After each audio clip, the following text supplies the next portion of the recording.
নিজের দুর্বলতাগুলোকে নিজের মধ্যেই রাখতে শিখুন। নিজের মন খারাপগুলোকে নিজেই ঠিক করতে শিখুন। পৃথিবীটা স্বার্থপর নয়, কিন্তু পৃথিবী জুড়ে থাকা কিছু মানুষ ভীষণ রকম স্বার্থপর। আজ আপনি যাকে আপনার মনের কথাগুলো বলছেন, আপনার দুর্বলতাটা জানাবেন, কাল কিন্তু হালকা মন কষাকষিতে সে প্রথমে সেই রেশটা টেনে আপনাকে কথা শোনাবে এবং তারপরে আপনাকে আঘাতের পর আঘাত করতেই থাকবে।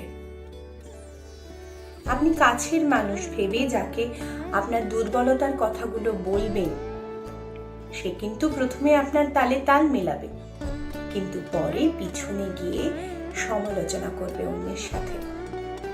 মানুষ যতটা আপন হওয়ার ভান করে, ততটা কিন্তু সে কখনোই আপন হয় না। তাই কারোর হালকা কথায় ভেসে গিয়ে নিজের আর ক্ষতি করবেন না। কাউকে দুর্বলতা জানানোর আগে 5 বার কেন 500 বার ভাববেন।